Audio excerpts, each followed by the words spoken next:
Criminal बनने का, गुंडा बनने का या रहने का माहौल जिसे आपको रहना है, तो एक दौर था कि हमको दबंग बनना है, हमको क्रिमिनल बनना है, हमको गुंडा बनना है। आवागमन पर भी रोक। हाँ, आवागमन पर 4 बजे के बाद तो कोई घर से ट्रेन से बाहर नहीं निकलता था। कहते कि भाई जो जहाँ है वहीं सो जाओ। सबके दरवाजे पर जाइएगा तो उस समय यही चर्चा होता था कि कौन किसको कौन मारा, कौन किसको मारना है, किसको ये करना है। एक्चुअली बता दें आपको कि हमारी ज्वाइंट फैमिली है आज। हाँ, 300 साल हो गया हमारे परिवार में डिवाइडेशन नहीं है। 2004 में जब गए दिल्ली तो वहाँ क्या था कि पहली बार दिल्ली गए थे। दिल्ली का चक्काचौंध और हम लोग खाटी मतलब बिहार से रहने वाले लोग कहाँ रहें, कहाँ जाएं, पहली बार शहर किसके यहाँ रहें, एक ईगो आ गया कि नहीं ये कुछ करना है हमको, अब घर नहीं वापस जाएंगे। जगह था दिल्ली में जनपद, वहाँ वेस्टर्न कोर्ट के ठीक सामने एक चाय की दुकान लगती थी। वो चाय की दुकान पर उस समय सारे नेता और सब लोग जितने लोग वहाँ आते थे, हम भी उसी ठिया में बैठना शुरू कर दिए। चाय की कहानी आपके साथ भी जुड़ी है? नहीं, हाँ, चाय की कहानी, चाय ही की कहानी से तो हम यहाँ तक पहुँचे हैं। काम करोगे कहीं करें, काम करने के लिए कहीं भी चले जाएंगे, काम ही करने के लिए आए हैं इतने दूर से, काम ही करेंगे।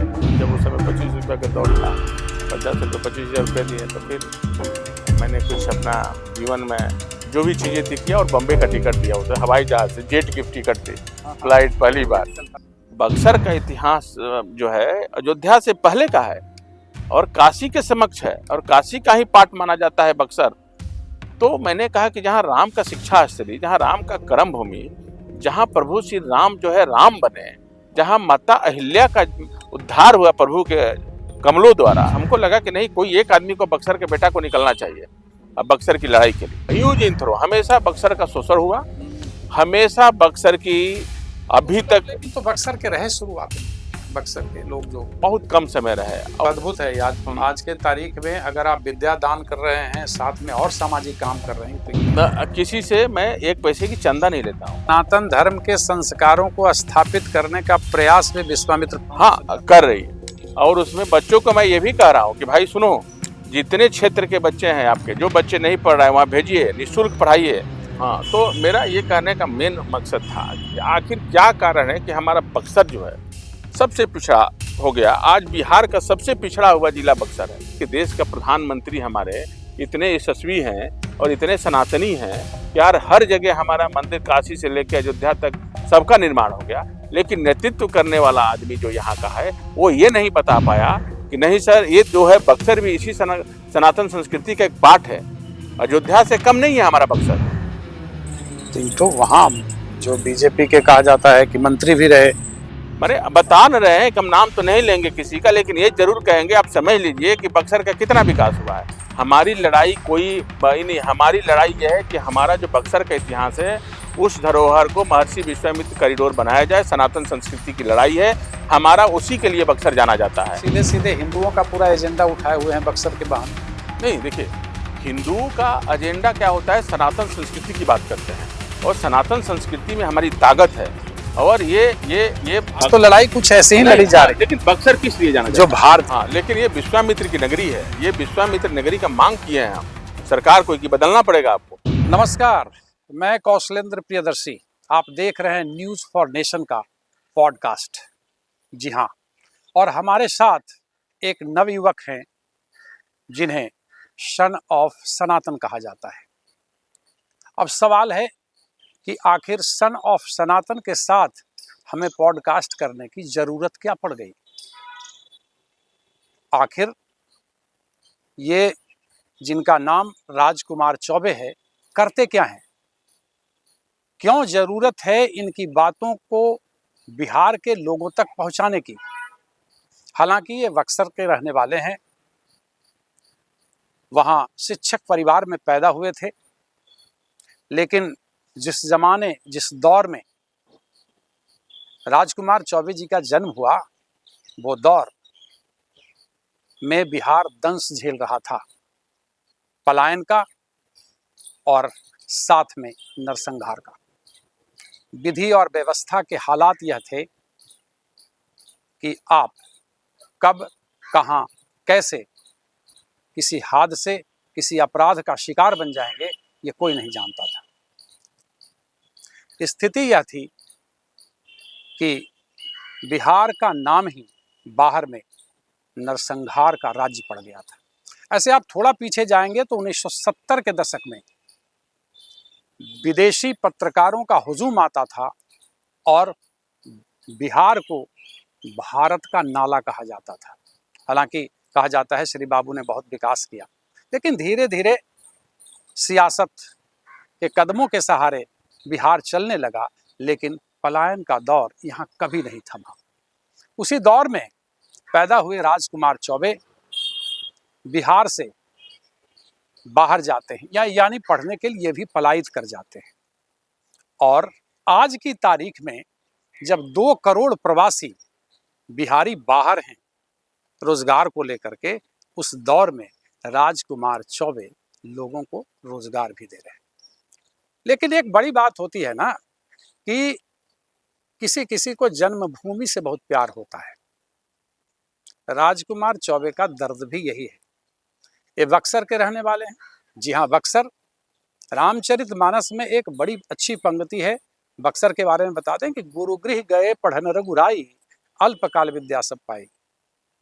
मतलब भगवान राम और लक्ष्मण के शिक्षा स्थली, जिस धनुष विद्या से ब्रह्मांड के सबसे बड़े अहंकारी रावण को परास्त किया, वो धनुष विद्या उन्होंने बक्सर की धरती पर ली थी, सीखी थी। तो आप आकलन कीजिए कि जिस तरीके से अयोध्या का महत्व है, उसी तरीके से बक्सर का भी महत्व है, क्योंकि राम के जीवन में अगर विश्वामित्र जैसे गुरु नहीं होते तो राम राम न होते। और यही दंश राजकुमार चौबे को भी सालता है। जब थोड़े बड़े हुए, इन्हें लगा कुछ कमाने लगे, तो फिर ये रुख करते हैं अपने जन्मभूमि की तरह। बक्सर के बरहमपुर के प्रखंड में एक गांव है विधानसभा में, हीरपुर, जहां से आते हैं। संभवतः अभी वहां सड़कें भी नहीं। अब जरा सोचिए कि नीतीश कुमार लगातार डंका पीटते हैं कि बसावट तक सड़कें चल गई। उस दौर में एक गांव से लोग सिर्फ इसलिए बाहर चले जाते हैं कि आवागमन का संसाधन तक नहीं। इतना ही नहीं, राजकुमार जी को जब लगा कि नहीं, गरीबों के बीच में काम करना चाहिए, बक्सर के विकास के लिए काम करना चाहिए, तो इन्होंने एक विश्वामित्र फाउंडेशन बनाया और उसी के तहत एक विश्वामित्र सेना भी बनाया। हजारों बच्चों को आज ये शिक्षा दे रहे हैं और उसकी ज्योति आने वाले समय में बिहार के विकास में अहम साबित होगा। हम बात इनसे करेंगे कि आखिर बक्सर जैसा जगह, जहां रामरेखा घाट है, जहां ताड़का का वध हुआ, जहां विश्वामित्र जैसे गुरु रहे, मतलब आप उसे शिक्षा स्थली तो कहिए ही, धार्मिक और सांस्कृतिक केंद्र बिंदु कह सकते हैं बिहार का। और उसकी संघर्ष की लड़ाई भी ये लड़ रहे हैं। बक्सर के साथ न्याय हो, राजकुमार चौबे का लक्ष्य भी यही। लेकिन कैसे होगा आखिर, किनका साथ मिलेगा? कॉरिडोर तो सारे जगह बन गए, बक्सर का क्या होगा? सीतामढ़ी की भी बात हो रही है, जहां जनक लली का जन्म स्थल है। तो फिर बक्सर अछूता क्यों? अभी मैंने पहले भी बताया कि जिस धनुष विद्या के सहारे ब्रह्मांड के सबसे बड़े अहंकारी रावण को परास्त किया भगवान राम ने, वह धनुष विद्या बक्सर की धरती पर उन्होंने पाया था। अब संघर्ष कितना रंग लाएगा ये तो वक्त बताएगा, लेकिन चलते हैं, राजकुमार चौबे जी से मुखातिब होते हैं। राजकुमार चौबे जी, आपका बहुत बहुत स्वागत है। आप भगवान राम के और लक्ष्मण के शिक्षा स्थली से आते हैं, आपका हृदय से आभार। आप को क्यों ऐसा लगा? कमाने तो बहुत सारे लोग चले गए, बिहार से बाहर तो बहुत सारे लोग रहते हैं, लेकिन जन्मभूमि को लेकर के एक जिज्ञासा और उसे बदलने की मन में ताकत आखिर कहाँ से आई? लेकिन सबसे पहले शुरू करना चाहते हैं कि आप जब यहाँ कब मैट्रिक किया आप? हम किए 96 में। 96 में, तो दौर तो बड़ा एकदम 96 में तो दर्द दौर से था, ये था कि मतलब बिहार में केवल जो है समझिए कि अपहरण, गुंडागिरी और ये लड़ाई इतनी भयानक थी कि मतलब नरसंहार का दौर था वो। ये नरसंहार का दौर था। हर माँ बाप अपने बच्चों को जो हमारे एक्चुअली क्या है कि हमारे पिताजी टीचर रहे हैं, शिक्षक रहे हैं, हम शिक्षक परिवार से आते हैं, और हर शिक्षक जो है, हम लोग एक ऐसे शिक्षक थे जो कभी इस तरह का जीवन में कभी हम लोग देखे नहीं और न ये सुने थे, वो दौर था। तो हम लोग जो है उसको पिताजी कहे कि नहीं, आपको अपने बच्चों को जो है यहाँ से बाहर जो है बिहार से हम लोग पढ़ाई लिखाई के लिए सब भाई हम लोग धीरे धीरे, पहले हम गए, उसके बाद हमारे छोटे भाई गए और हम लोग बनारस चले गए। तो इसलिए चले गए कि वहाँ यहाँ जो माहौल था, यहाँ केवल क्रिमिनल बनने का, गुंडा बनने का या रहने का माहौल, जिसे आपको रहना है तो एक दौर था कि हमको दबंग बनना है, हमको क्रिमिनल बनना है, हमको गुंडा बनना है।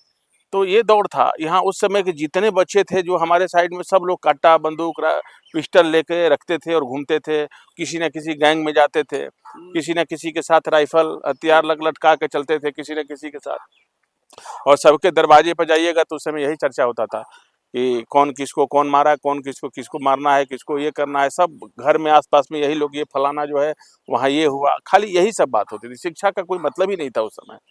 उस समय तो वो था कि जो जितना बड़ा दबंग है उसकी बात तो और उस समय एक और हम आपको बता दें कि जो तमाम बाहुबली उभरे थे 90 के दशक में, वो युवाओं के आइकॉन हो गए। हाँ, युवाओं का आइकॉन, और सब वही बनना चाहते थे। हाँ। और सबको फलाना नाम देकर कि मुझे यही बनना है। और उसमें ज्यादा उच्च वर्ग के लोग थे। हाँ, उच्च वर्ग के ही लोग थे। हाँ, तो वो सब वो था। उच्च वर्ग के साथ साथ, मतलब कहने का मतलब कि हर वर्ग के लोग, तो वो ऐसा दौर था। लोग अपने रक्षा करने के लिए लोग वो बनना, मजबूरी में बनना पड़ता था, वो मजबूरी थी लोगों की। वो नहीं होते तो उनका नरसंहार कर दिया जाता था। ये तो उस समय का दौर था, आपको मजबूरी में बनना पड़ेगा। लेकिन ये माहौल बच्चों में, लोगों में, और आप जानते हैं कि कम उम्र के बच्चों में प्रभाव ज्यादा पड़ता है। कम उम्र के लड़कों में तो ज्यादा प्रभाव पड़ता है। तो हाँ, बहुत ज्यादा प्रभाव पड़ता है और वो ऐसा ही बनता है। तो हम लोगों ने ये सोचा कि नहीं, पिताजी ने सोचा कि नहीं, मतलब वो टीचर थे, शिक्षक थे, और ऐसे शिक्षक रहे हैं जिनका, पिताजी का हमारे जिला में बड़ा नाम और शान रहा है शिक्षक में, और इतने ईमानदार और इतने अनुशासन के पक्के थे कि उनका नाम था। तो हम लोगों को वहाँ से पिताजी ने कहा कि नहीं, आपको बनारस पढ़ना है। हम लोग बनारस चले गए। माने वहां से हटा दिए कि आप यहाँ नहीं रहिए, क्योंकि विधि व्यवस्था ठीक नहीं। हाँ, विधि व्यवस्था ठीक नहीं है, फिर अभी उसी लाइन में सब लोग प्रभाव में आ जाएंगे। हाँ, कब प्रभाव में आ जाएंगे तो फिर वो तो इसीलिए वहाँ पढ़ाई लिखाई गया, वहाँ पे फिर लाइफ चेंज हुआ हमारा। फिर पढ़ने लिखने वहाँ का माहौल में और लोगों से मिलना जुलना, और एक हमारा एजुकेशन। इसको आप किस तरीके से, मान लिया कि बनारस से आप तो यहाँ से बनारस चले गए, लेकिन बनारस में उस दौर में सरकार भी तो उसी तरह, लेकिन वो नहीं था दौर था, वहाँ एजुकेशन का दौर था, वहाँ पढ़ाई बीएचयू वगैरह में ये था। ये बीच को सब दौर था, पढ़ाई लिखाई का दौर था। वहाँ बिहार जैसी स्थिति नहीं थी, वहाँ लोग पढ़ना जानते थे, वहाँ माहौल पढ़ने का था। हर स्टूडेंट एक दूसरे से कुछ न कुछ पढ़ाई लिखाई की बात करते थे। हाँ, ऐसा नहीं है। हाँ, पॉलिटिक्स था, लेकिन वो हम लोगों के लेवल के ऊपर का चीज था, वो हम लोगों को उसमें नहीं था। ये सब दौर था। और बनारस तो खैर क्षेत्र शिक्षा के क्षेत्र में आज भी बड़ा नाम है देश में। सारी यूनिवर्सिटी और बड़े बड़े यूनिवर्सिटी सब वहीं है। बीएचयू हिंदू वर्ल्ड की सबसे बड़ी यूनिवर्सिटी आज माना जाता है, तीसरी यूनिवर्सिटी सबसे बड़ी आज बीएचयू में ही है। तो और भी शिक्षा के कई तमाम स्कूल कॉलेजें हैं वहाँ पे, जो आज भी नाम है। आज लोग अपने बच्चे यहाँ तो उस दौर में उच्च शिक्षा भी करीब करीब, शिक्षा के तो नामो निशान बिहार का तो छोड़ दीजिए। बिहार में शिक्षा का कोई घर से निकलता था अपने बच्चों को एडमिशन कराने के लिए तो कहते थे कि 2 बजे तक पटना पहुंच जाओ, जहाँ पहुंचना है 3 बजे तक, उसके बाद आपको पता नहीं हम लौट के आएंगे कि नहीं आएंगे। आवागमन पर भी रोक। हाँ, आवागमन पे 4 बजे के बाद तो कोई घर से, ट्रेन से बाहर नहीं निकलता था। कहते कि भाई जो जहाँ है वहीं सो जाओ। ये माहौल था। ये तो माहौल आप भी जानते हैं, आप सब लोग जानते हैं, पूरा बिहार के लोग इसमें किए हैं। मतलब पटना में यदि आप 3-4 बजे तक है और आपको आने का नहीं है, आप वहीं रह जाइए कहीं भी। तो ये दौर था। तो कोई क्यों रखेगा अपना बच्चे को यहाँ बिहार में। और उस समय के जो रखे, तो आज की स्थिति में वो कहीं ना कहीं गुंडा बना, कोई दबंग बना, कोई कुछ बना, कोई कुछ बना।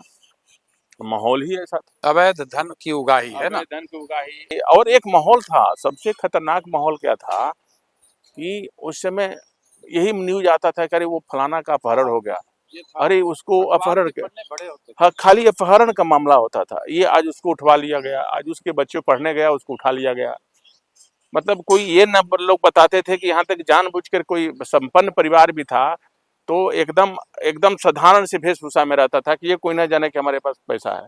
लोग कहते थे कि थोड़ा दिखाओगे टांग ले जाएगा। तो लोग बच्चों के साथ रेकी करने लगते थे, इसका बच्चा बड़ा पैसा वाला, लोग पढ़ने जा रहा है, इसके पीछे लगा देते थे लोग। आज तो लेकिन कह देता है ना, मीडिया को भी लोग कह देता है गोदी मीडिया, और उस समय आप विरोध करते थे, ऐसा करके बंटवारा कर लेता है। खैर चलिए हम लोग आगे चलते हैं थोड़ा सा। आप यहाँ से बनारस गए, बनारस में कहाँ तक, क्या मतलब बनारस में हम 2001 में ग्रेजुएशन कंप्लीट हो गया मेरा। ग्रेजुएशन कंप्लीट करने के बाद फिर हम घर के, देखिए मीडियम परिवार के थे, पढ़ाई लिखाई तो था, और हमारा एक्चुअली बता दें आपको कि हमारी ज्वाइंट फैमिली है आज भी। हाँ, 300 साल हो गया हमारे परिवार में डिवाइडेशन नहीं है। मुझे लगता है बिहार का पहला परिवार। हाँ, पहला परिवार है, चाहे जो भी है, लेकिन हमारे घर में आज भी है। है टोटल हाँ हाँ, हमारे घर में है करीब सब मिला दीजिए तो 50-60 लोग हैं। 60 लोग, और अभी हाँ, तक कोई बंटवारा नहीं है, सब इधर से उधर अपना, सब लोग अपना अलग अलग हैं, लेकिन हम लोग ज्वाइंट हैं।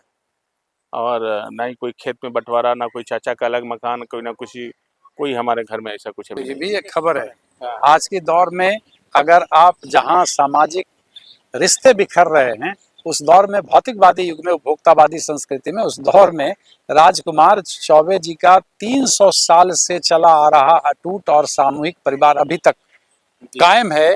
यह बहुत बड़ा सोसाइटी के लिए भी एक संदेश है कि एक परिवार आखिर कैसे जी रहा है।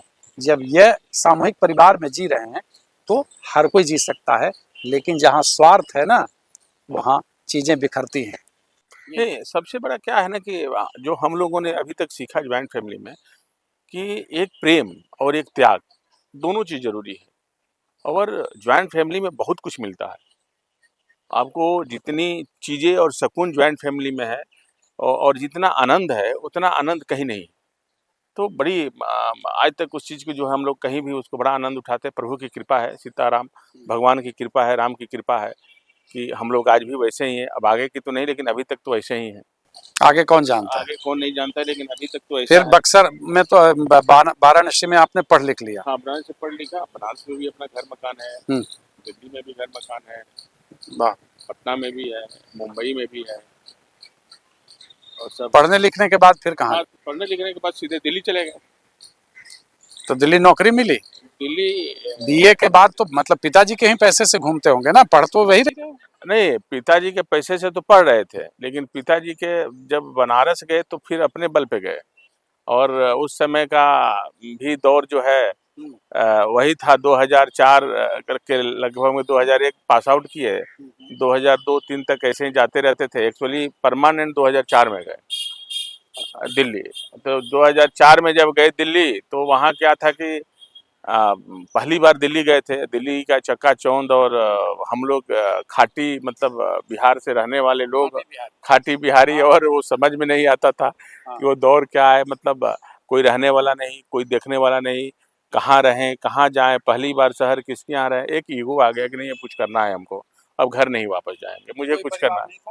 नहीं नहीं, कोई नहीं, दूर दूर तक मेरा कोई नहीं, कोई ना रिश्तेदारी, ना कोई नाता, ना कुछ भी नहीं था। तो आप कह रहे हैं कि तो कमाई धमाई कैसे? स्ट्रगल शुरू किए। अब वहाँ दिन रात वहाँ से उतरे तो एक हमारा मित्र था बेचारा, आज के डेट में भगवान के, मतलब वो हो गया, वो ईश्वर उसको, वो मेरा परम मित्र था। उसके माध्यम से हम लोग दिल्ली गए। हम, उसने जो है, जो भी एक मित्र के नाते जो मदद होता है, जो पिक्चरों में और कहानियों में दिखाते हैं, उस आदमी ने हमको मदद किया। और तब वहाँ जब पहुँचे हम दिल्ली में, तो कुछ पैसा था, पैसा मतलब समझ लीजिए कि बहुत पैसा कम था। पैसा का नाम मतलब एकदम पॉकेट में बहुत होगा, हमारे पास तो 50-100 रुपया होगा, यही पैसा था। और उतर गए स्टेशन पे, अब समझ में नहीं आ रहा था कि कहाँ जाए। तो संजोग से एक हमारे पिताजी का पढ़ाया हुआ एक उनका था शिष्य, वो ऑटो चलाता था, वो हमको देख लिया। ऑटो नई दिल्ली रेलवे स्टेशन, हाँ, बाबूजी वहाँ भी काम किए। पिताजी का नाम था, तो पिताजी का बड़ा नाम, आज भी बहुत बड़ा नाम है। आप हमारे क्षेत्र में बड़ा सम्मान के साथ नाम है। तो उनको बड़े, उनके जो है जितने शिष्य, शिक्षक थे और कुछ करते थे, मतलब किसान परिवार से थे बस। पिताजी तो शिक्षक थे। पिताजी तो ऐसे शिक्षक थे कि उनकी कहानी भी, अपने स्कूल को चंदा मांग के स्कूल बनवाए, हाई स्कूल। और हाँ, 15-20 ठो अपने यहाँ मास्टर को रखे। हमारे यहाँ कई, मतलब साल, 1.5 साल 2 साल तक मास्टर खाना खाते थे और यहीं रहते थे। फिर पिताजी ने स्कूल को मंजूरी अपने दिलवाए, लेकिन पिताजी जब बने तो हेडमास्टर बने, रिटायर भी हुए तो हेडमास्टर से। उनकी भी बड़ी कहानी है। और वो, हाँ, आक्रांति, हाँ। तो अपने, अब स्कूल का चंदा लेके, हाई स्कूल आज भी चकनी हाई स्कूल है, उन्हीं के नाम से है, पूरा क्षेत्र में नाम है उनका। अपने खलवाए, मांग के, चंदा मांग के स्कूल वहां से करवाए हैं। अपने हेडमास्टर बने, 15-20 हेडमास्टर उस समय मास्टर को जो है वहां पे, हाँ, रामेश्वर चौबे मेरे पिताजी का नाम हुआ, श्री रामेश्वर चौबे। अब आप दिल्ली वाली कहानी बताइए। हाँ, तो वहाँ गए तो उनका कोई एक शिष्य था, वो जो है अब देख लिया हमको, देख लिया तो कहा करे अब तो गुरु जी के हमारे उनके हैं, बड़ा सम्मान था उस समय। तो वो बेचारा अपना लेके गया, लेकिन कुछ दिन के बाद उसको लगा कि नहीं अब बोझ हो गया, पहली बार तो, लेकिन लगा कि अब बोझ जो है हम बन गए हैं। तो हमारा एक आदत था, वहाँ पे एक जगह था पहाड़गंज के, हम एक वहाँ एरिया में वो रहता था बेचारा, एक छोटा सा रूम लेके। फिर हम वहाँ से निकल के फिर एक जगह था दिल्ली में जनपद, वहाँ वेस्टर्न कोर्ट के ठीक सामने एक चाय की दुकान लगती थी। वो चाय की दुकान पे उस समय सारे नेता और सब लोग जितने लोग वहाँ आते थे, हम भी उसी ठिया पे बैठना शुरू कर दिए। तो धीरे धीरे धीरे धीरे धीरे धीरे बैठने बैठने के कारण चाय की कहानी आपके साथ भी जुड़ी ना? हाँ, चाय की कहानी, चाय ही की कहानी से तो हम यहाँ तक पहुँचे हैं। वही चाय की ठिया है जो आज यहाँ है, वो चाय का ठिया ही है। चाय वाला प्रधानमंत्री भी है। मतलब लेकिन है उसमें तो, वो उसमें बहुत कुछ है। हाँ। तो वहां से निकले और वहां रोज जाके बैठने लगे। तो उसी में एक, हम नाम नहीं लेंगे, एक बिहार के बड़े नेता थे, किसी ने परिचय करा दिया कि आपका एक काम है कि आप इनको खाना, एक जगह उनकी बेटी को पहुंचाना था। तो वेस्टर्न कोर्ट में ऊपर में कैंटीन था, तो एक टाइम का खाना पहुंचाते थे। तो हमको खाना वाना पहुंचाने का 25 रुपये पर डे मिलता था। 25 रुपया? हाँ, और एक रात को खाना जो है हमको कौन सा समय था? ये हम बता रहे हैं 2004 की बात। अरे भाई, 2004 में 25 रुपया खाना पहुंचाने का। हाँ, वो दिल्ली में। दिल्ली में। हाँ। और एक टाइम का खाना किसी भी टाइम को मिलता था। हाँ, एक खाना खा लीजिए। तो उसी जो है उसमें अब हमको अपना काम हो जाता था और चलने लगा धीरे धीरे धीरे धीरे। उसी तरह से क्या होता था कि सब लोग कहीं ना कहीं से लोग आते थे, तो ऐसे ही वहाँ एक है चाय का स्टॉल है वेस्टर्न कोर्ट के ठीक सामने, 2-3 स्टॉल हैं। तो एक वहीं सब लोग बैठते थे, तो वहाँ मट्टी मिलता था और चाय मिलता था, बड़ा अच्छा भीड़ लगता था। लोग नॉन वेज खाने वाले, ऑमलेट ऑमलेट ब्रेड ऑमलेट सब बनता था, तो सब लोग कुछ ना कुछ खाते पीते रहते थे। हम भी वहाँ गए, वहाँ बैठे, तब तक कुछ हमारे लोग आए मुंबई से, जिसको हम नहीं जानते थे उस समय, लेकिन उनसे बड़ी अच्छी मित्रता हो गई। आज उनकी बहुत बड़ा हमारे साथ जीवन में बड़ा रोल है उनका। ऐसा रोल है कि मतलब बताते हैं। फिर उनसे मेरी बातचीत होने लगी, फिर चर्चा चलने लगा। तो एक जगह वो जाना था उनके पास ऐसा कुछ लेके, जहाँ पे हम पहले से सुने थे कि किसी को बड़ा अमाउंट देने जा रहे थे वो, और ऐसे आदमी को देने जा रहे थे कि दिल्ली में वो बड़ा आदमी बहुत बदनाम था, और लोग डरते थे कि वहाँ जाने के बाद आपको फिर वापस नहीं आना है। तो उस समय के बाबा थे, बड़ा नाम था, उस समय कांग्रेस की सरकार थी, चंद्रा स्वामी नाम आप जानते होंगे। तो उनके यहाँ तो कोई हमारे लोग थे, तो वो आए हुए थे। तो उस समय हम उनको नहीं जानते थे, शायद ये कहना ठीक नहीं है कि उस समय हमारे लोग थे, बाद में वो हमारे काफ़ी अच्छे मित्र हो गए। तो हम सुनते थे कई लोगों से वहाँ पॉलिटिकल कर ये है वो है, तो मैंने ऐसे ही कह दिया उनको कि अरे आप वहाँ जा रहे हैं तो आपको जो है काफ़ी नुकसान उठाना पड़ जाएगा, आदमी ठीक नहीं है। तो खैर वो बॉम्बे के बहुत बड़े आदमी थे, तो बड़े आदमी होने के नाते क्या हुआ कि उनका होटल वोटल था, तो वहाँ गए हुए तो बड़ा सेवा हुआ हुआ उनका। तो गुरु और चेला का शिष्य का रिश्ता बन गया, उनसे बहुत अच्छा रिश्ता बन गया। तो बोले कि आपको स्क्रैप का टेंडर दिलवा देंगे, तुम लोग आओ। तो स्क्रैप के टेंडर के नाम पे मुंबई कल्याण थाने इधर उधर का कहीं का होगा, मुंबई का ही था। तो गए, पूरा माल वाल भर के आए हुए थे, तो हमसे मुंह से ऐसा निकल गया। हमने बहुत अच्छा चीज उनको बोल दिया कि, तो बड़ा गुस्सा है हमको कि भाई गुरु की बड़ा परंपरा थी उस समय, गुरु की बड़ा महत्व था कि आप कैसे बोले, नहीं सुनते थे। तो बड़ा उससे गुस्साए वो बेचारे। गुस्साने के बाद क्या हुआ कि, लेकिन फिर कुछ बोले नहीं, लेकिन गए तो उनके साथ ये घटना घट गया जो हम बताए थे, वही हुआ। तो वो लोग हमारे कहने से कहे कि नहीं कुछ पैसा अभी लेके नहीं जाते हैं, अभी ऐसे ही जाते हैं। तो नहीं गए, तो वहाँ उनको पकड़ लिया गया बाबा के पास। हाँ, पकड़ लिया गया। पकड़ने के बाद क्या हुआ कि फिर उनको वापस जो है बड़ी दिक्कत हुआ, बड़ा कैसे कैसे अपना बताए कि हम आने में बड़ा बताए कि नहीं नहीं यार, ये तो आप गुरु हैं, वो तो गुरु के नाम से जो निकल गया वो तो अपना है, हम उसको घर नहीं ले जाएंगे। ज्ञान की बात। हाँ हाँ, ज्ञान वहाँ अपना कहे कि नहीं ये तो निकल गया, ये आप रखे चाहे ना, वो वापस नहीं जाएगा।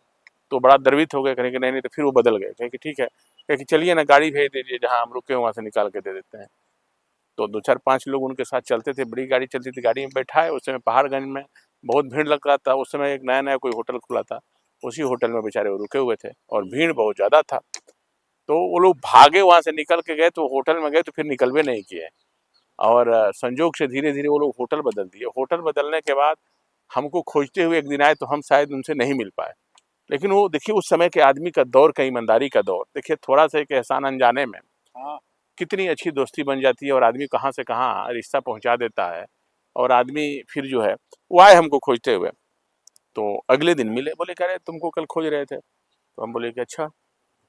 तो मुलाकात हुई उनसे, हमारी मुलाकात हुई तो उन्होंने कहा कि ये क्या करते हो? हम बोले कुछ नहीं करते हैं। तो क्या कर रहे हो? कहते काम की तलाश में है। एकदम बेबाकी से, कुछ करना है, अभी कुछ कर नहीं रहे हैं। तो अभी क्या कर रहे हो? तो मैं बताया कि अभी ऐसे। तो काम करोगे? नहीं करें, काम करने के लिए कहीं भी चले जाएंगे, काम ही करने के लिए आए हैं इतने दूर से, काम ही करेंगे।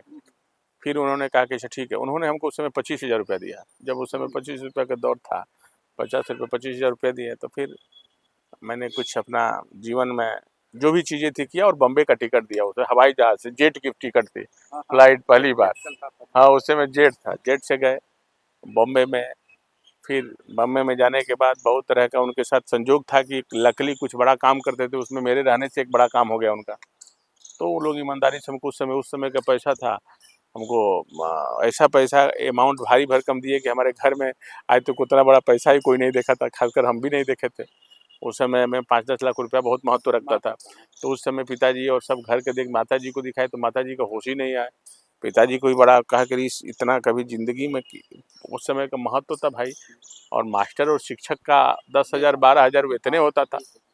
तो फिर वहाँ से फिर हम लोग एक ऐसे संस्कारिक परिवार के थे कि हम गलत काम कर ही नहीं सकते थे। ये मेरे संस्कार आज भी है।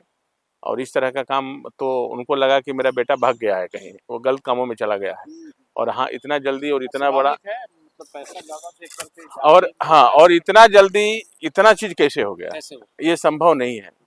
तो फिर मैंने बात कराया, सब सेटिस्फाई हुआ। हम कहे कि भाई हम एक शिक्षक का बेटे हैं और शिक्षक का बेटा कितना भी कुछ हो जाए तो इस स्तर तक तो नहीं जा सकता है। फिर बम्बई में गए, फिर वहाँ काम धाम हमारा शुरू हुआ, फिर वहाँ काम धाम चलने लगा, फिर कई काम कई धाम, फिर दिल्ली, फिर लेकिन उस समय से आज तक गांव नहीं छोड़े। हर 15 रफ्तार पकड़ ली। हाँ राजकुमार चौबे की जिंदगी ने रफ्तार पकड़ी। और ये जो मैंने पहले भी आपको कहा कि प्रारब्ध बोलते हैं इसको, प्रारब्ध की रचना थी और भगवान की कृपा थी। आप अपने जिंदगी के रफ्तार में धीरे धीरे रेस। हाँ ये भगवान ही की कृपा है, नहीं तो इतना जल्दी एकदम ये साक्षात ईश्वर की कृपा है। ये इसको हम मानते हैं। बहुत इस पर कभी कभी भावुक भी हो जाते हैं, बहुत भावुक हो जाते हैं। कितना जल्दी जो है ईश्वर किसी को, ये ईश्वर की कृपा है। और क्या है कि पिताजी हमारे जो है 24वें गांव से आना जाना लगा रहा। हाँ शुरू से आज तक नहीं छोड़े। हमारे गांव में पता कीजिएगा तो कोई कहेगा कि कब दिल्ली रहते हैं कब बम्बे रहते हैं, आज इतने सालों से पता ही नहीं चलता है। अब हम अभी आए, फिर अभी निकल जाएंगे। हाँ फिर 3-4 दिन बाद पता चलेगा कि हम पटने और इधर हैं। ये शुरू से रहा, इतने सालों से 20-22 साल से ये मैंने रहा है हमारा। और जब पढ़ते थे उस समय से कहिए और आज तक यही बना हुआ है। तो जीवन क्या है कि एक संघर्ष है। और खासकर हमारे पिताजी हमेशा हमारे साथ बैठ के जो वीर की कहानी, वीर रस की कहानी, बड़े बड़े संघर्ष की कहानी बड़ा अच्छी समझाते रहते थे। हाँ और बताते रहते, हमारे दिमाग में वो था बच्चों में नैतिकता। हाँ हाँ और था कि कुछ करना है लाइफ में, मतलब कुछ करना है। तो ये जुनून जो है ईश्वर ने जो जो भी कहिए इसको, आज आदमी इस मुकाम पे पहुंचा। फिर आदमी धीरे धीरे धीरे अभी ऐसा है राजकुमार जी, मैंने कई लोगों को देखा है कि पलायन कर गए तो कर गए। हाँ। उनको फिर पलट के देखना नहीं है। हाँ। उन्हें लगता है कि अब फिर कहाँ हम जाए। और सुन लीजिए, अभी बीच में मैं सामाजिक क्षेत्र से उस समय था जब पढ़ते थे, तब हमारे गांव में हम लोग एक बीएचयू में रुइया हॉस्टल है जहाँ संस्कृत पढ़ाया जाता है, आज भी संस्कृत विद्यालय है वो। तो उसमें जितने हमारे संघ के दोस्त थे तो सारे लोग जो है, पंडित लोगों को धोती मिलता था। तो हम क्या करते कि सारे धोती इकट्ठा करके अपने गांव में लोगों को दे देते थे। उस समय हम लोग शादी ब्याह में सुबह में लोगों को धोती दे दे के विदाई होता था। तो वो हम ला के दे देते थे। सामाजिक क्षेत्र से हम काफ़ी दिनों से इस सब चीज़ों में जुड़े हुए हैं। मतलब आज से नहीं, हम बहुत पहले एक बार कंबल बंटवाए थे 7-8 साल 10 साल पहले। तो उस समय कोई मीडिया उडिया कहीं कुछ नहीं था, ऐसे ही बंटवा दिए थे। तो मेरा सामाजिक क्षेत्र में लोगों को मदद करना, काम करना, ये शुरू से है। और कभी ये स्वभाव नहीं रहा कि मुझे ये पाना है, या मेरा ये भी कभी सभा में इसके लिए करना है। लोग करते हैं ना कि ये चीज़ करने के लिए, पाने के लिए करते हैं। मेरी कोई ऐसी इच्छा आज भी नहीं है। मैं एक लड़ाई हमेशा जो लड़ता हूँ, ये किसी चीज़ को सम्मान दिलाने के लिए।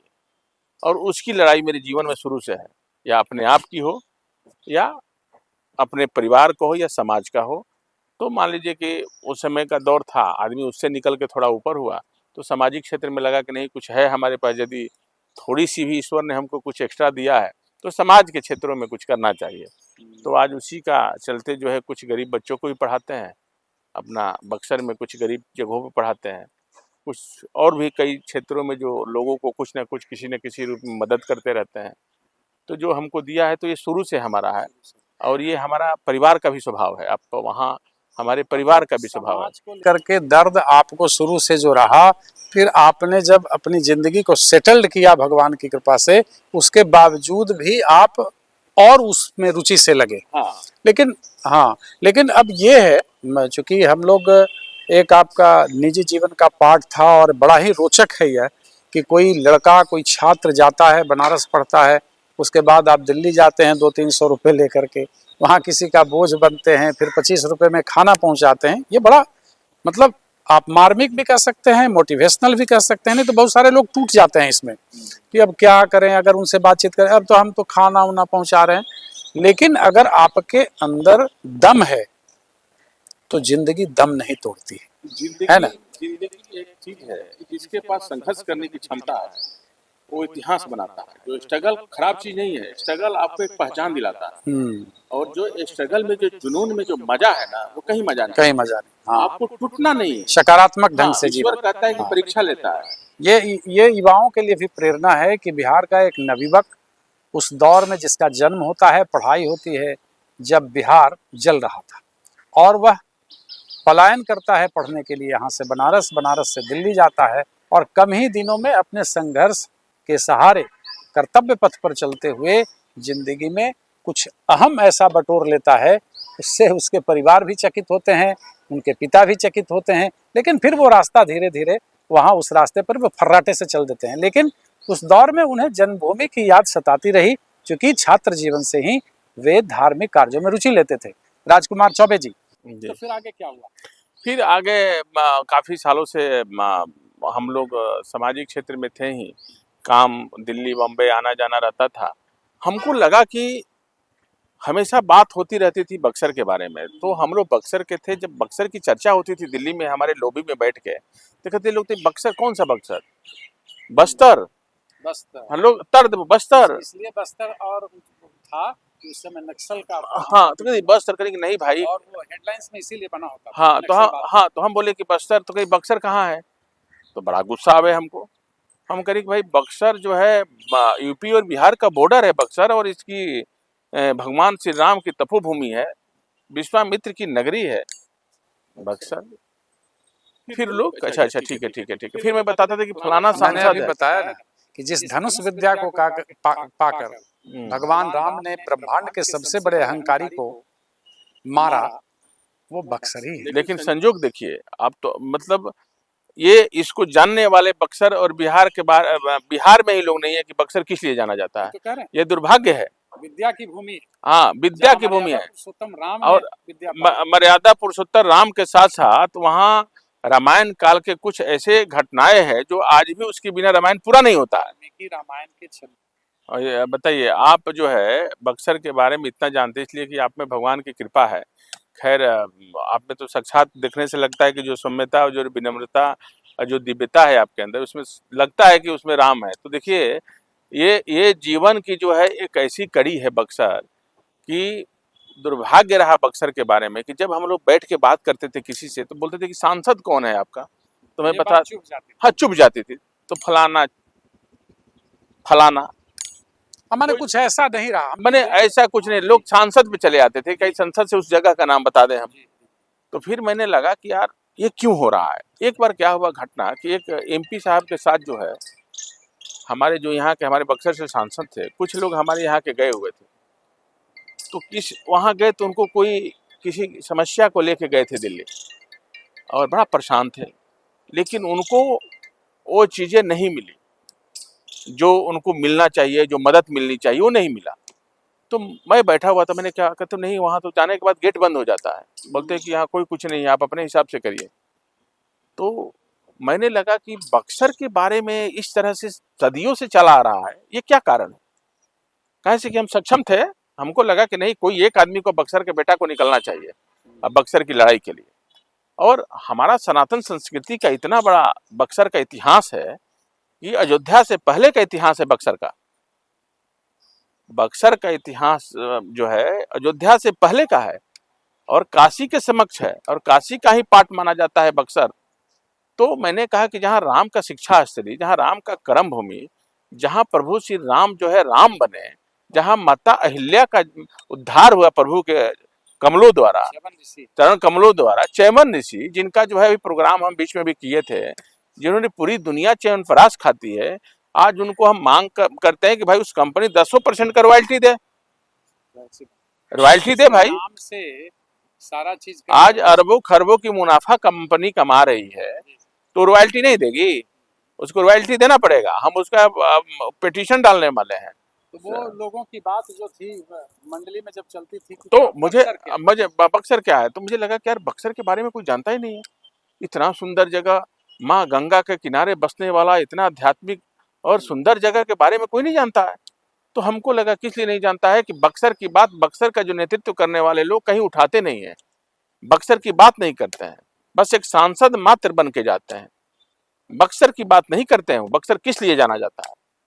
जो क्षेत्र के, हाँ, यूज एंड थ्रो, हमेशा बक्सर का शोषण हुआ, हमेशा बक्सर की अभी तक। लेकिन तो बक्सर के रहे शुरुआत, बक्सर के लोग बहुत कम समय रहे और उस समय का दौर था, उस समय इतना जो है लड़ाई वो नहीं था। हाँ, लेकिन फिर भी उस समय के दौर में भी बक्सर का विकास नहीं हुआ। अब तो होना था, अब तो समय बदला, सिस्टम बदला, सब कुछ बदला, अब तो होना था, अब भी नहीं हुआ। अब ये लड़ाई इसलिए लोग नहीं लड़ते थे कि बक्सर के थे ही नहीं, बक्सर के लोग थे अभी भी। तो आप स्थिति जो देख रहे हैं, हाँ, कि इससे पहले अश्विनी चौबे, फिर ऐसा लोगों को लगा कि कोई माई का लाल यहाँ का होगा, फिर एक ऊपर से कोई चीजें आ गई। चलिए इस पे बात करते हैं। लेकिन राजकुमार जी, आपको विश्वामित्र फाउंडेशन और सेना बनाने की क्या जरूरत? देखिए, विश्वामित्र फाउंडेशन मैंने इसलिए बनाया कि मैंने लगा कि भाई बक्सर के रहने वाला हूँ, हाँ, मेरा जन्म भूमि बक्सर है, हाँ, मैं जो भी आज जहाँ भी हूँ उसका नमक खाया हूँ, वो मेरा जन्म भूमि है, हाँ, ऋण है, और मैं उस लायक बन गया हूँ। हाँ हाँ, एकदम। आज के डेट में जो जन्म भूमि हमारा है, स्वर्ग से भी बढ़कर है, कहा गया है। तो मैं यदि उसमें कुछ हूँ तो क्यों नहीं अपने बक्सर की लड़ाई लड़ूं, बक्सर के लिए क्यों नहीं मैं आवाज उठाऊं? तो मैंने कहा कि नहीं, तो मेरा जीवन में सामाजिक क्षेत्र में रुचि था, तो मैंने बच्चों को पहले भी कई जगहों पढ़ाता था, दिल्ली में भी पढ़ाता हूँ, कई जगह और भी लोगों को मदद करता रहता है किसी न किसी रूप में। तो कहा कि मैं जहाँ के जिस चीज के नाम से महर्षि विश्वामित्र के नाम से जाना जाता है, तो महर्षि विश्वामित्र फाउंडेशन मैंने बनाया। उसके नाते बक्सर में बच्चों को, जो दलित बच्चे हैं, जो गरीब बच्चे हैं, जिसके माँ बाप बच्चों को पढ़ा नहीं पाते हैं, स्कूल में भेज नहीं पाते हैं, उस बच्चों को मैं पढ़ाता हूँ। जो कूड़ा फेंकने वाले बच्चे, जो दिन रात कूड़ा फेंकते हैं, उनका भविष्य क्या है आप बताइए? वो बच्चा कूड़ा फेंकता है, वो क्या सीखेगा? आपके संस्कार, सनातन संस्कृति का, वो आप, इससे बड़ा कोई दान भी नहीं, उससे बड़ा तो वो एक मेरा पार्ट था मेरे जीवन में। कैसे कि पिताजी शिक्षक थे, तो मेरे जीवन में ये तो कुट कुट के भरा हुआ था। तो मैंने उस बच्चों को लाके कई जगहों पे मैं बच्चों को पढ़ाता हूँ। आज हमारा एक 5-6 सेंटर चल रहा है, जो मैं अपने पढ़ाता हूँ, अपने मतलब वहन करता हूँ सारी चीजें, मैं एक भी पैसे का मदद नहीं लेता हूँ। अद्भुत है। आज के तारीख में अगर आप विद्या दान कर रहे हैं, साथ में और सामाजिक काम कर रहे हैं, तो ये किसी से मैं एक पैसे की चंदा नहीं लेता हूँ, ना दान लेता हूँ, कभी भी नहीं लेता हूँ। अपने बल पे जैसा है सब करता हूँ। और ये तो एक सामाजिक क्षेत्र के लिए मैंने बनाया। अभी एक स्कूल जो है गुरुकुलम मैंने अभी लिया है, महर्षि विश्वामित्र फाउंडेशन अपना, उसमें एक गांव है अभी जहाँ पे लोग गए हुए थे, हमारे 22 स्कोप और काफ़ी लोग गए हुए थे उस समय। तो वहाँ पे हमने जो सनातन संस्कृति का, उस एक ऐसे जगह, वीरान जगह है जहाँ पे वो स्कूल खुला हुआ है, वो सबसे वीरान जगह है, और वहाँ इतना दुनिया भर के बच्चे संस्कृत का माने अध्ययन कर रहे हैं और आधुनिक भी शिक्षा ले रहे हैं। और सिकरौना राजपुर में एक सिकरौना गांव है, वहाँ पे वो हमारा भी 18 तारीख को जनेऊ का वो है वो सब हो रहा है, बड़ा हम लोग का एक संस्कार है, जनेऊ संस्कार है, वो हम लोग कर रहे हैं।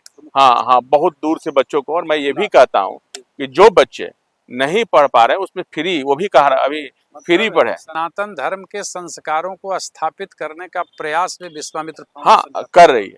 और उसमें बच्चों को मैं ये भी कह रहा हूँ कि भाई सुनो, जितने क्षेत्र के बच्चे हैं आपके, जो बच्चे नहीं पढ़ रहे हैं वहाँ भेजिए, निःशुल्क पढ़ाइए। अभी आज मैंने हमारे टीम के लोग गए हुए हैं, इन्होंने कहा भी है लोगों को कि हमारे टीम के लोग जाके कि भाई आप सारे बच्चों को, जिसको नहीं फ्री शिक्षा है, सब कुछ है, आप यहाँ अपने बच्चों को डालिए। संस्कृत से लेके आधुनिक, आपकी सबसे बड़ा संस्कृति की लड़ाई क्या है? आज की डेट में आपकी संस्कृति का जो है लोप होता जा रहा है, खत्म होता जा रहा है। आज के डेट में बढ़िया जगह मिली लेकिन सांस्कृतिक आजादी आजादी नहीं मिली। और आज के डेट में ये हो गया कि कुछ दिनों में आपको पूजा पाठ कराने वाले लोग नहीं मिलेंगे, अच्छे पूजा पाठ कराने वाले लोग भी नहीं मिलेंगे। तो वो वहां पे दिव्य, आप देखिए कहाँ साउथ से बच्चे पढ़ रहे हैं वहां पे। हाँ, और इतने विद्वान और संस्कृत में, हाँ, इतना वेद का ज्ञान कि मैं आपको, वेद की उत्पत्ति भी कहा जाता है कि बक्सर से ही। होगा। देखिए ये बड़ी बात है, संभवतः लोग नहीं जानते होंगे। वेद की उत्पत्ति भी बक्सर से ही हुई है। वेद सनातन धर्म का सबसे मूल ग्रंथ है, जहाँ प्रकृति से लेकर के ईश्वर के बारे में वहाँ बताया गया है। हाँ, तो मेरा ये कहने का मेन मकसद था कि आखिर क्या कारण है कि हमारा बक्सर जो है सबसे पिछड़ा हो गया। आज बिहार का सबसे पिछड़ा हुआ जिला बक्सर है। वहाँ क्या होता है कि वहाँ ऐसे लोग आते हैं जो बक्सर के नाम से कहीं, माने उन लोगों को लगता है कि बक्सर में यदि हमको टिकट मिल जाएगा किसी भी पार्टी से, प्रमुख पार्टी से, तो हम चुनाव जीत जाएंगे। लोग अपना अपना मतलब हर क्षेत्र के लोग नौकरी छोड़ देते हैं, कुछ भी छोड़ के चाहते हैं कि बक्सर से चुनाव लड़ जाए। और इसलिए कि बक्सर में कोई देखने वाला नहीं है, बक्सर में कोई नहीं है। दूर से लोग हाँ, दूर से आके कहा तो हाँ लाद दिया जाता है। कहीं से आके बोलते हैं कि बक्सर से टिकट दे दो, आप बक्सर से टिकट ले लो। माने बक्सर को हमेशा के लिए खत्म करने का एक प्रयास किया जा रहा है। बक्सर का देखिए इतिहास है, सनातन संस्कृति की जो हमारी धरोहर है, उस हाँ, वो बिहार की राजधानी है। मांग करते हैं कि बिहार की राजधानी है। इतना महान संत, हमको लगता है कि पूरा भारतवर्ष में कुछ जगहों पे है जिसका नाम काशी, वृंदावन, अयोध्या और बक्सर। आप 84,000 ऋषि महर्षि उस समय तपस्या करते थे, तभी ने तरका को बुला के वध करवाए। पर विश्वामित्र जी ने तंग करती थी, खा जाती थी लोगों को, यज्ञ में जो है विघ्न डालती थी। तो बक्सर का तो पौराणिक इतिहास बहुत पुराना है। तो हमको उस चीज की मांग कर रहे हैं कि वहां हमारा यदि ये इतिहास हमको दिया जाएगा तो बक्सर का विकास होगा, बक्सर के साथ साथ वहाँ पर्यटन का विकास होगा। और हमारा बक्सर का मांग है कि वहाँ महर्षि विश्वामित्र कॉरिडोर बने, और वो पूरा जो है धरोहर जो भगवान राम, विश्वामित्र जी, माता अहिल्या, और जितना हमारा बामन अवतार, देखिए बामन अवतार भी हमारा कहाँ हुआ? बक्सर में हुआ। आज जो जेल में कैद है बामन अवतार की मंदिर, अच्छा, वो खुलता नहीं है, साल में शायद एक बार खुलता है, वो सदियों से वो बंद है। कोई आए नेतृत्व करने वाले लोग नहीं किए, उसको बाहर जेल से आजाद कराना है। उसके लिए कई गो पहले से लोग मंच बनाए हुए हैं, कई तरह का के लोग प्रयास करते हैं, नहीं हो पाता है। मतलब कह रहे हैं कि नेतृत्व करने वाला आदमी ही बक्सर को डुबो दिया, बक्सर को खत्म कर दिया। इसलिए कि बक्सर का रहने वाले लोग बक्सर के थे ही नहीं, वो बक्सर के बाहर के थे। और कभी भी देखिए, हम तो ये कहते हैं कि देश का प्रधानमंत्री हमारे इतने यशस्वी हैं और इतने सनातनी हैं, यार हर जगह हमारा मंदिर, काशी से लेकर अयोध्या तक सबका निर्माण हो गया, लेकिन नेतृत्व करने वाला आदमी जो यहाँ का है वो ये नहीं बता पाया कि नहीं सर, ये जो है बक्सर भी इसी सनातन संस्कृति का एक पार्ट है। अयोध्या से कम नहीं है हमारा बक्सर, वही है। अयोध्या तो जन्मभूमि है भगवान का, और सारी जो है भगवान जो मेन जो मर्यादा पुरुषोत्तम बने वो बक्सर से बने, और सारा इतिहास वहाँ का है। लेकिन उसको एकदम आज जाइए उपेक्षा का शिकार है। आज हमारे कहने से, हालांकि आपके यहाँ मंदिर भी बक्सर में भी बड़े बड़े मंदिर, रामरेखा घाट है, मंदिर बड़े बड़े नहीं है।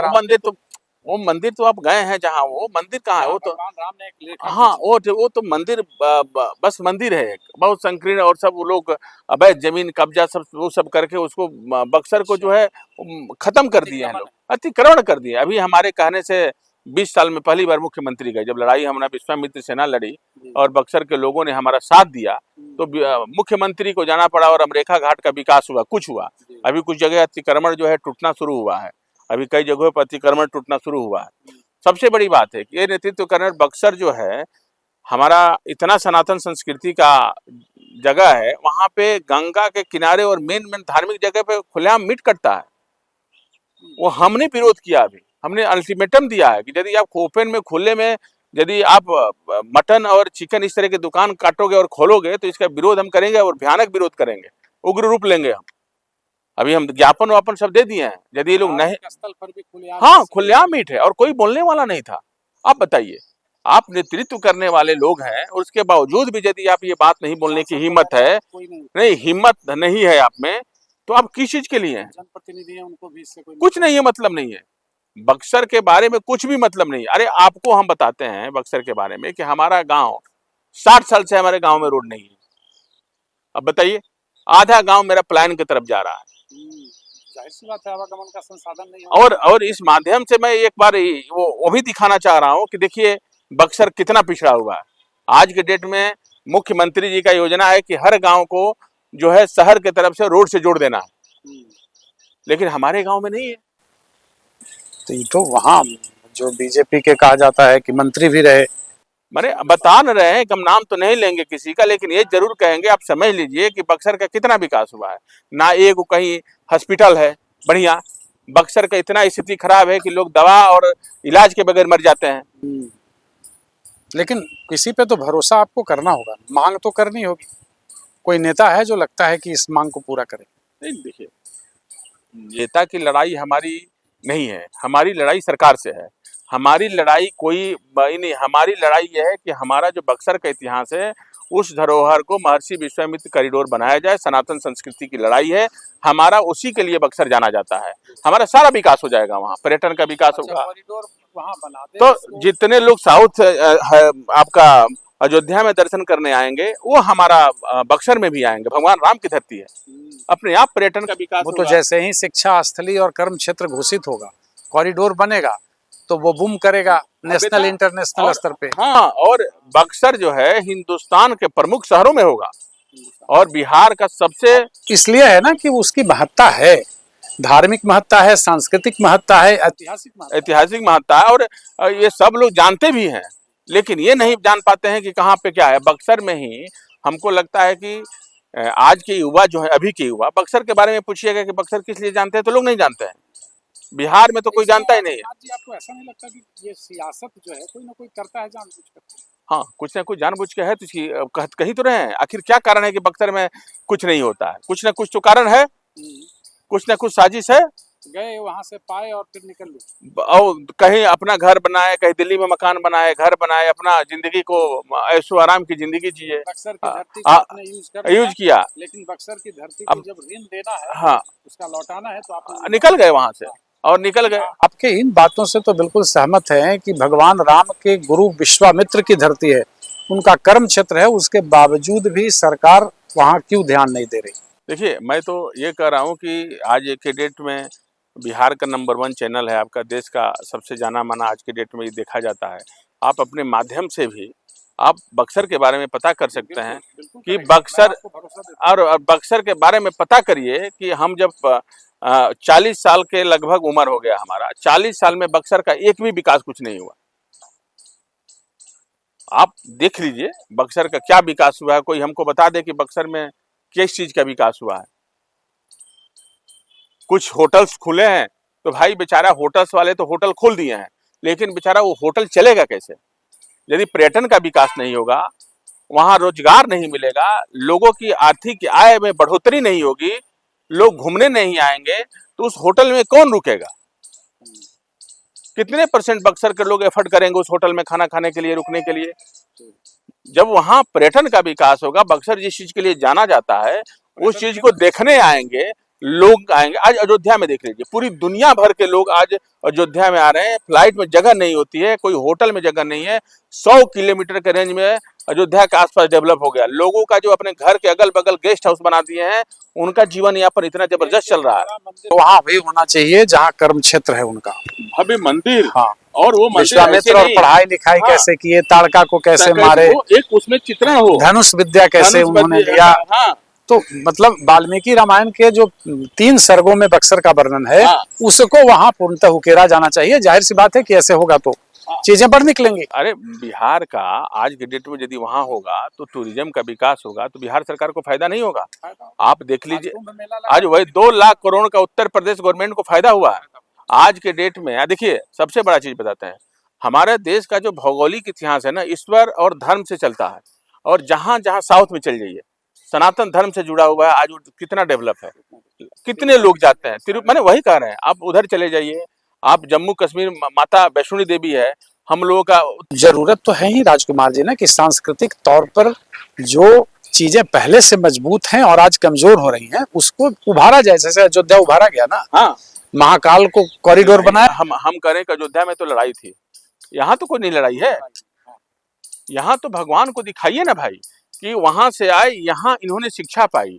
और मेन जो रामायण का सबसे बड़ा पात्र था तड़काबद्ध, माता अहिल्या का उद्धार। अभी मैंने अहिरौली में एक बहुत बड़ा प्रोग्राम किया था, अभी 23 मार्च को अहिरौली, वह जहाँ माता अहिल्या का जो क्षेत्र थे, जहाँ भगवान श्री राम ने अपने चरणों के द्वारा माता अहिल्या का उद्धार किया था, वहाँ देखिए वहाँ की स्थिति इतना बदहाल है कि मैं आपको कहा एकदम बदहाल है।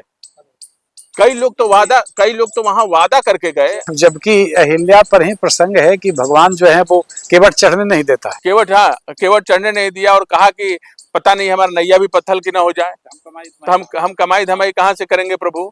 तो कहने का मतलब यही है कि जिस बक्सर का इतिहास इतना बड़ा है सनातन संस्कृति का, उसका तो इतना उपेक्षा रखा गया। आज वहां कुछ नहीं है। लोग वहां चंदा देने के नाम पे, आज तक कोई जो नेतृत्व करने वाले लोग हैं वहां मतलब जाते हैं। कई लोग हमसे बताए कि वहां चंदा के नाम पे आज तक लोग नहीं दिए। वो मंदिर लोग वहां के गांव लोगों ने चंदा लगा के बनाया है। उस धरोहर के गांव के हाँ, वो गांव के लोगों ने बचा के रखा है। वहां जो मठ है कुछ, वो मठ के लोग की स्थिति जो है वहां हम देख रहे हैं कि मठ के लोग कैसे कैसे बच्चों को पढ़ाते हैं, संस्कृत और ये सब बच्चों को पढ़ाते हैं, खर्चा चलाते हैं। कोई ये नेतृत्व करने वाला ये भी नहीं कि कोई मदद कर दे। सनातन संस्कृति की बात करते हैं आप, और इस तरह के सनातन संस्कृति के सबसे बड़ा धरोहर है, उसको खत्म कर रहे हैं आप। जरूरी है। और सुन लीजिए, एक बात मैं बताऊं, जिसने राम को धोखा दिया, जिस जगह को धोखा दिया, वो अपने आप खत्म हो गए। और यही हुआ। कहा कि मैं ये कहता हूं कि आप, गाना भी बना था, जो राम को लाएंगे, हाँ हम उनको लाएंगे। देखिए वो तो कोई भगवान राम को क्या लाएगा, वो तो पूरी दुनिया में हर जगह ब्रह्मांड में हर हाँ, तो वो तो कोई किसी को कोई क्या लेके आएगा। लेकिन जो प्रभु का है वो चीज को तो संवार दो, उसको तो बना दो, उसको तो चमका दो, उसको तो दिखा दो, कुछ तो पुण्य ले लो। अपने लिए नहीं, कम से कम उस हिसाब से भी कर दो जिससे कि तुमको लगे कि नहीं कुछ तो ईश्वर के लिए किया। लाखों लोग दर्शन करेंगे तो पुण्य किसको जाएगा? लाखों लोग दर्शन करेंगे, कितने लोगों का रोजगार मिलेगा, कितने लोग पर्यटन के क्षेत्र में जमीन का और भाव बढ़ जाएगा, कितने होटल्स खुल जाएंगे। मैं राजकुमार जी आपका दर्द समझ रहा हूँ, इसीलिए आपको सन ऑफ सनातन कहा जाता है। आप ऐसा नहीं लगता कि आप सीधे सीधे हिंदुओं का पूरा एजेंडा उठाए हुए हैं बक्सर के बहाने? नहीं, देखिए हिंदुओं का एजेंडा क्या होता है, सनातन संस्कृति की बात करते हैं, और सनातन संस्कृति में हमारी ताकत है। और ये तो लड़ाई कुछ ऐसे ही लड़ी जा रही। लेकिन बक्सर किस लिए जाना? जो भारतीय जनता पार्टी जिस तरीके से टॉप लेवल के लोग जो जिस तरीके से बना रहे हैं, उनका जो है, हमारा मत बस कहना यह है, मैं उस पे नहीं जाता हूँ। और मैं उस पे, हम सनातन के हैं, हम सनातनी हैं, ठोक के कहते हैं। हम हिंदू हैं, हम हिंदू हैं, और पूरा हिंदुस्तान हम कहते हैं कि सनातनी है। जहाँ जिसकी इतिहास है उसी इतिहास की बात करेंगे ना हम। बक्सर सनातन संस्कृति के लिए जाना जाता है, तो बक्सर सनातन संस्कृति की बात करेंगे ना। आज तक यदि बक्सर में विकास हुआ होता तो क्यों हम राजकुमार चौबे आते? क्यों आते? कॉरिडोर बन गया, कई डर होता, कुछ होता तो क्यों आते? अरे हमको राजनीति करना होता तो सीधे पार्टी ज्वाइन करते और ताकत के बल पे कुछ ना कुछ करके टिकट ले लेते। इतनी बड़ी लड़ाई लड़ने की क्या जरूरत थी हमको? ताकतवर आदमी जब होता है, समर्थवान होगा तो कहीं से टिकट लेकर निकल जाएगा। जैसे समर्थवान लोग थे कि कहीं से बक्सर के नाम पे कहीं से आकर टिकट ले लेते थे, तो ताकतवर लोग समर्थवान लोग थे, तो उसी तरह से हम भी ले लेते। नहीं, हमको वो नहीं है। हमारा बक्सर की लड़ाई कोई सांसद बने, एमपी बने, उससे नहीं है। लेकिन हाँ, आपके माध्यम से मैं ये भी कहता हूँ कि जिसमें विश्वामित्र का आशीर्वाद और भगवान का आशीर्वाद और विश्वामित्र की शक्ति है, वही अब बक्सर का नेतृत्व करेगा। ये भी जान लीजिए, अब वो समय गया। अब बक्सर की जनता है, आपका विचार है क्या? नेतृत्व कर ही रहे ना एक तरीके से। मान लिया जाए कि कोई संवैधानिक पद को लेकर के लड़ाइयां होती हैं, हार जीत होता है, वो अलग मसला है।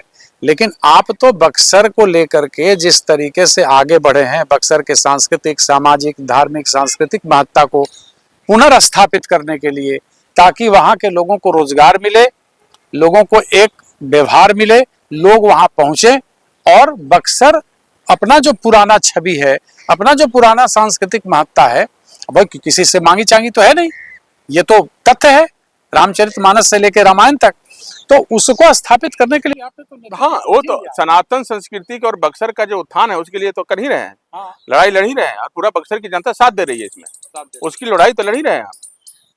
और विश्वामित्र सेना इसमें लड़ाई लड़ रही है, बड़ी जोर शोर से लड़ाई लड़ रही है। अभी तो बहुत कुछ चीजें बाकी है, अभी तो ये शुरुआत है। हाँ, ये शुरुआत है। अभी हमारा पटना से लेकर दिल्ली तक ये हम इस बक्सर की लड़ाई को लेके जा रहे हैं।